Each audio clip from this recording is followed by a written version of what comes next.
First, I would like to speak to those that are unmarried or not married yet or in waiting, and I'd like to speak to what Paul said in 1 Corinthians chapter 7. And he says, "Now to the unmarried and the widows, I say it is good for them to stay unmarried as I am." And this is from Paul, it's not from the Lord. But he's saying, but if they cannot control themselves, they should marry, for it is better to marry than to burn with passion. To the married, I give this commandment, not I, but the Lord.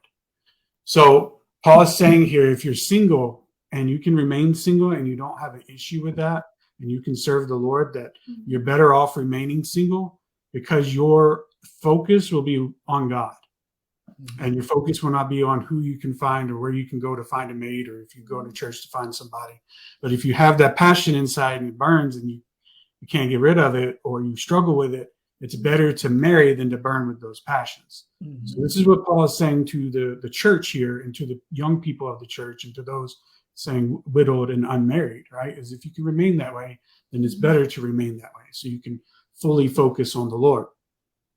But I'd like to say to those that are unmarried and they're currently looking, is it's so important, first off, not to enter into this covenant lightly and unequally yoked. Mm-hmm. Mm-hmm. And what I mean by that is the Bible tells us about being unequally yoked with unbelievers, but I also believe that you can be unequally yoked with believers. Meaning you can have a believer that you meet that is not at the same maturity level that you are in Christ yet.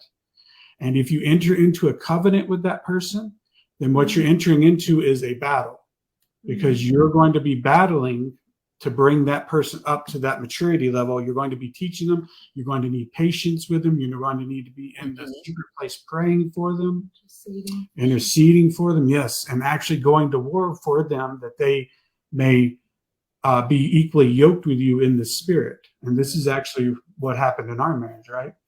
Is that when I met my wife and we were dating, we weren't at the same spiritual place.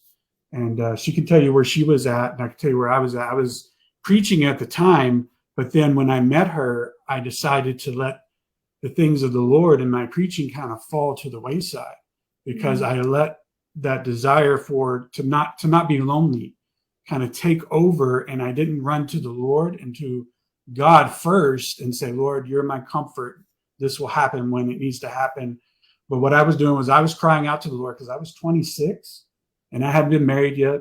I hadn't been with a woman yet. I'd been dating and things like that, but I felt like time was slipping away from me. Mm-hmm. I started to cry out to the Lord more and more and more about finding a wife. And one thing that he spoke to me was I was searching in the wrong way, the wrong place, because I was going on Christian sites and I was talking to women, but I was talking to them in a way that was, oh, your eyes are pretty, what type of movies do you like? The kind of more worldly way to try to catch the fish, or to try to catch the one that's there, that's for me. And the Lord said, no, you don't need to do it that way. You need to go and present me and ask her what her life is like, what her walk is like. Tell me your testimony. And so that's what I did when I met my wife. We met online, and that's what I started doing, was asking her testimony. I didn't go the typical route like everybody else does.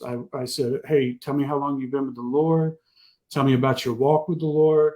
And as soon as I did that, she understood that there was something different about me. And we were on a Christian dating site. And you would think a Christian dating site would be full of Christians ready to, commit and go out into the highways and byways and the fields and pray for people and set people free. But it's just simply not true. So you still have to be careful, even when you're searching for that partner in the world and in the Christian world. Even if you're going to church and you see somebody, you need to test and make sure that they're on that same spiritual level.